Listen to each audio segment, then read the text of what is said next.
Hello दोस्तों, कैसे हैं आप सभी लोग। तो चलिए आज हम लोग एक बहुत ही इम्पोर्टेंट टॉपिक को कवर करने वाले हैं।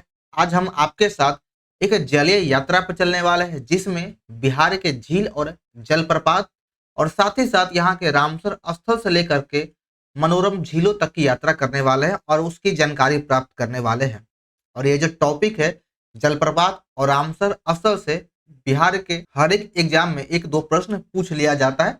यानी एग्जाम के दृष्टिकोण से, खासकर बिहार के एग्जाम के दृष्टिकोण से, ये बहुत ही महत्वपूर्ण टॉपिक है। तो चलिए आज हम लोग इसी को देखने वाले हैं और बहुत ही इंटरेस्टिंग स्लाइड के साथ और पिक्चर के साथ इसको कवर करने वाले हैं। तो आप लोग वीडियो को पूरा देखिएगा, सभी को मजा आने वाला है और एक बार लाइक और शेयर जरूर करें। तो देखिए आज का हमारा जो पहला स्थल है वह है कांवर झील। पहला झील है कांवर झील, जो बिहार का गौरव माना जाता है और यह बिहार के बेगूसराय जिला में है, जो मंझौला गांव में स्थित है। यह महत्वपूर्ण इसलिए है, यानी इसकी खास बात यह है कि यह एशिया का सबसे बड़ा गोखुर झील है। यानी गाय के खुर के समान होता है। यहाँ पर आप देख सकते हैं यह गाय के खुर के समान है, इसलिए इसे गोखुर झील कहा जाता है, जो एशिया का सबसे बड़ा है, जो बिहार में स्थित है। अगर इसके संरक्षण की बात करें तो यह बिहार का पहला और भारत का यह 39वां रामसर स्थल है।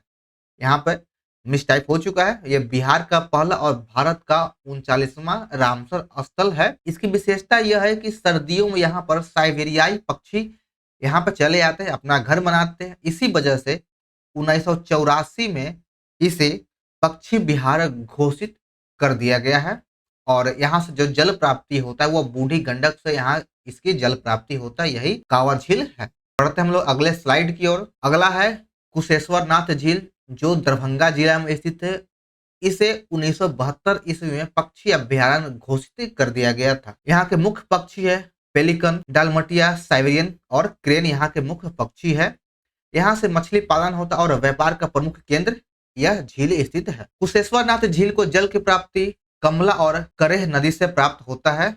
चलते यहाँ से इसकी जल प्राप्ति हो जाती है और आगे बढ़ते हैं। अगला झील है गोगाबिल झील, जो कटिहार में स्थित है। गोगाबिल झील कटिहार में है और कटिहार के मनिहारी जगह पर स्थित है।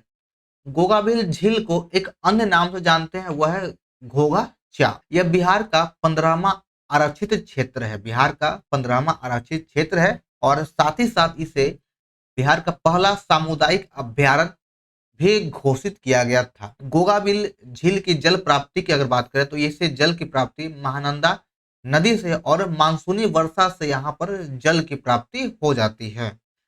अब यहाँ से हम लोग देखते हैं उत्तर पूर्व बिहार के अन्य प्रमुख झील। उत्तर और पूर्वी बिहार के प्रमुख झीलों के बारे में जानते हैं। सबसे पहला है सिमरी बख्तियारपुर झील, जो सहरसा में स्थित है और यहाँ पे आप मैप के हिसाब से देख सकते हैं, सब मैप के हिसाब से दिखाया गया है। सिमरी बख्तियारपुर झील सहरसा में स्थित है, जो घोड़े की नाल जैसी आकृति है और यहाँ पे कई छोटे मोटे झील भी हैं। अगला झील है जगतपुर झील, जो भागलपुर में स्थित है और यह 400 हेक्टेयर क्षेत्रफल में फैला हुआ और स्थानीय और विदेशी पक्षियों का यह संरक्षण संरक्षण स्थल है। अगला झील है उदयपुर झील। यह झील बहुत ही महत्वपूर्ण है। इस झील के बारे में बिहार के कई एग्जाम जैसे सीजीएल और एसएससी में कई बार प्रश्न पूछ लिया गया है और वहां पर ऑप्शन राजस्थान जरूर दिया जाता है ताकि लोग राजस्थान क्लिक कर सके।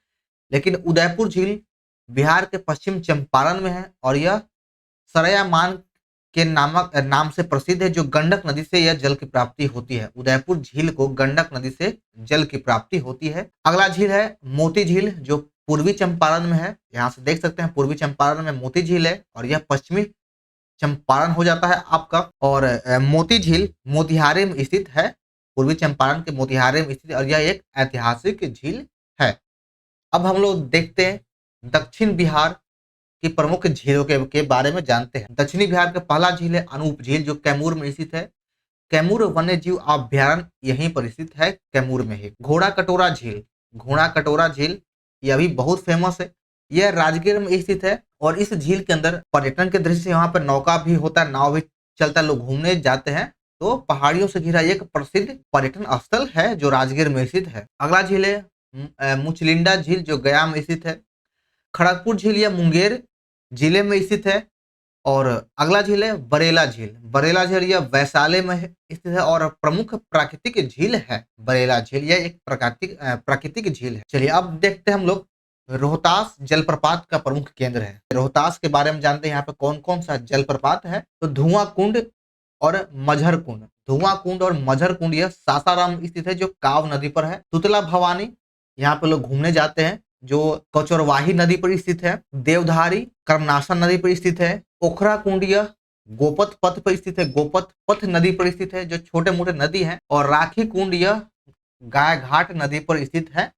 और कशिश जलप्रपात, कशिश जलप्रपात यह रोहतास में स्थित है। ये सभी जो है यह लोकल नदी है। चलिए देखते हैं अगले पेज में। अगले पेज में कैमूर, नवादा और भोजपुर के प्रमुख झीलों के बारे में दिया गया है। ककोलत झील, इसका भी काफी चर्चा है, लोग यहाँ पे घूमने जाते हैं। जो गर्मियों में बरसात से पहले यहाँ पे काफी झील पानी आ जाता है, लोग यहाँ घूमने जाते हैं। और देखिए ये ककोलत झील का ही चित्र दिया गया है। तो ककोलत झील यह नवादा जिले में स्थित है। जो ककोलत नदी से ही इसकी जल प्राप्ति होती है। विशेषता यहाँ यह है कि शीतल जल और पर्यटन की दृष्टि से काफी यह फेमस। तेलहर कुंड, तेलहर कुंड एक कैमूर में स्थित है, जो दुर्गावती नदी से जल की प्राप्ति होती है। करकटगढ़, करकटगढ़ यह कैमूर में स्थित है और यह कर्मनाशा नदी से जल की प्राप्ति होती है। और इसकी विशेषता यह है कि यहाँ पर मगरमच्छ संरक्षण के लिए प्रस्तावित किया गया है। मगरमच्छों के संरक्षण के लिए यहाँ प्रस्तावित किया गया है। फिर है जीराखंड, जीराखंड झील, जो भोजपुर में है और यह फुलवरिया नदी पर स्थित है, जीराखंड झील। तो ये था हमारा आज का बिहार का